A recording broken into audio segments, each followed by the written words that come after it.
Hey everybody, we're back again. It's Kanisha and Sylvia, and we're going to talk to you about repping your city. Yep. So, oh snap, I forgot my folder. We'll use my notebook. At one of my jobs, I was doing a team building icebreaker session, and so I actually would be icebreaker and then team building session. And so I started with this icebreaker where you took a folder, similar to this one, except like an actual folder, not a notebook. And on the outside of the folder, there were magazines and things, and so you took pictures of things that would reflect you. And so the idea was that if a person was with you for a week or so, what are some things about you they would see, right? And so you put it all over the outside of the folder. And then on the inside of the folder, you put in some things that people may not notice. And so of course I went first since I was facilitating, and I had some pictures and things on mine. And one of the pictures I had was a church with the steeple, and it had a cross on the top. And I talked about my faith and my belief in Jesus Christ and the church, and I said, if you follow me for 7 days and you didn't figure this out, then I didn't do it right. And so the thought came to my mind was, do we accurately represent our city? And that comes from the scripture.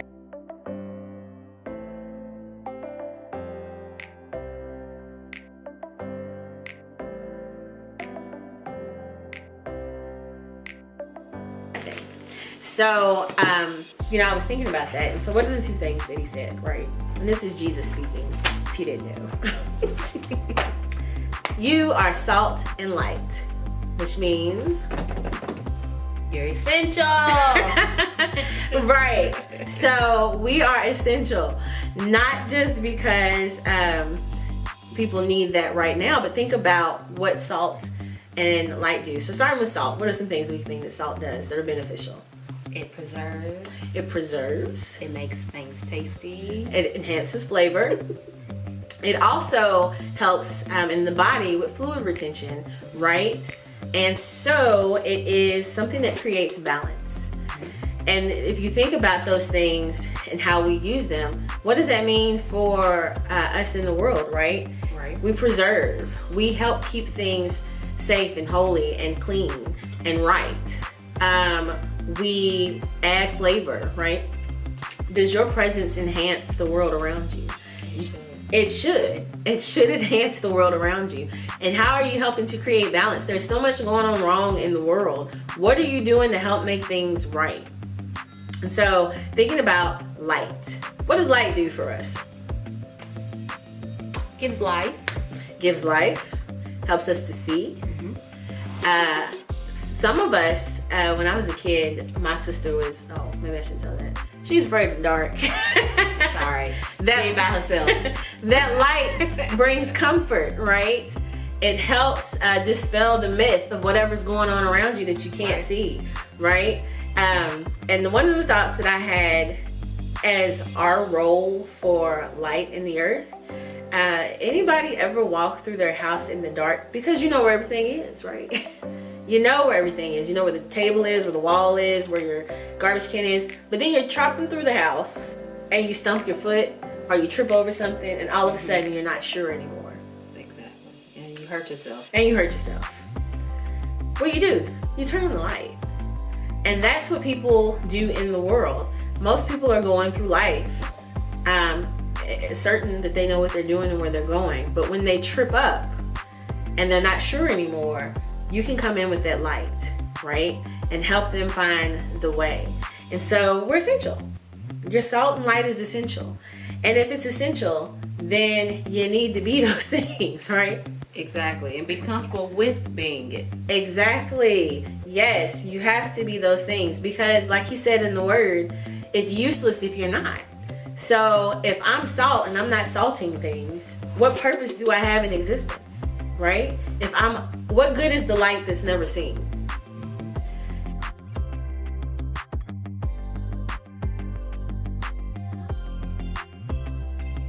And so it tells us that the city on the hill cannot be hid, which means if you are those things, you're gonna stand out. But we fight it. We fight standing out. We don't want to be the sore thumb. You know, we don't want to always be the opposing view. Nope. And you don't have to be the opposing view. You just have to be the right one. Now, it will oppose things. The opposing view. But you don't have to think of yourself that way. And you don't have to be labeled as that way. And what happens in my life that I experience is people do point that out to me. Like, you always bring up the other side or something that we weren't going to say or whatever. But because my city is the same city all the time, people learn to expect it and to respect it, right? If you stay consistent, people will eventually respect it. That's right. So if your city is glamorous one day and it's the slums the next, no, people they ain't gonna be feeling your salt and light. Okay? That's Mrs. Dash. Right. You salt free. But if you are consistent and you are being an accurate reflection of what you say you believe, those differing views can bring in a whole new perspectives to people who may not have thought that way or would not have learned if you hadn't brought it to their attention. And it's not always about speaking, right? So if you're a city on the hill and you can't be hid, right? Think about where you're shining. So I do this sometimes. Go through your news feed or your timeline on your social media and look at some of the things that you've said, not what other people, because we get on social media to meddle in other people's business, right?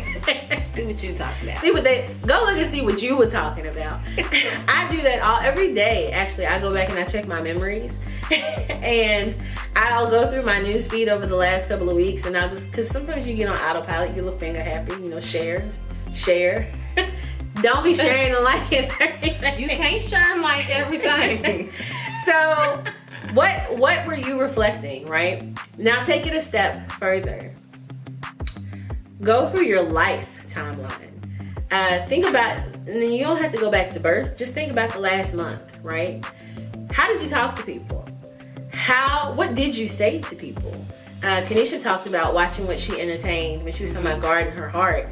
What did you entertain? What did you reflect? What did you pick up somewhere and share with somebody else, right? That is what you are representing in your city. And so I think about all the time, not all the time, I ain't on it like that. But from time to time, I'll be sitting and something will come to my mind that I shouldn't have did that. I shouldn't have said that. And I'm trying to constantly clean up my city so that I'm representing it correctly. And so our favorite word is so, if you haven't figured it out yet. We're working on it. We are working on it. We're working on it. And so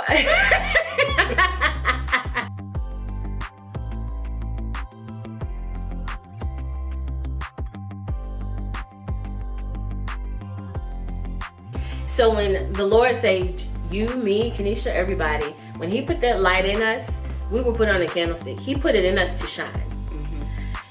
He put that city on a hill. If you think about, I used to love fairy tales, right? And the castle on the hill. You would come up to the city and the castle would be up there. You intended for it to be seen.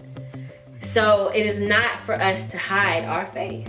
It is not for us to hide how we live. We were intended to be seen. Your life is your witness.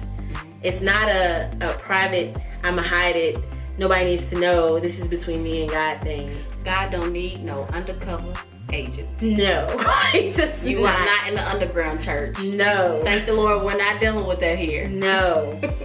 What we need to understand is we were meant to be seen. And how we live was meant to be shared. And you are not meant to be ashamed. So when you do your folder in your mind, what goes on the outside is the truth that you want people to know about you.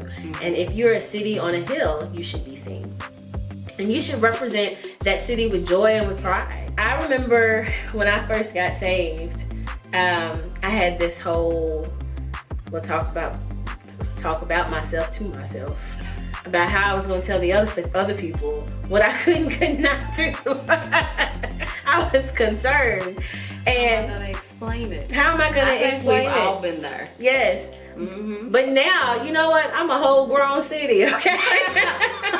I'm a whole grown city. It's a population that grew. Okay, I'm a whole city. And no, I ain't going. No, I'm not going to do that. No, I can't be in these things. Or yes, I really do enjoy these things. Or have you tried this? Or have you looked at it this way? You know, and so it's natural to feel slightly intimidated or self-conscious or apprehensive about those things. But you're a beautiful city. And you were meant to be seen. And that beauty and that new life that Christ gave us is meant to be seen.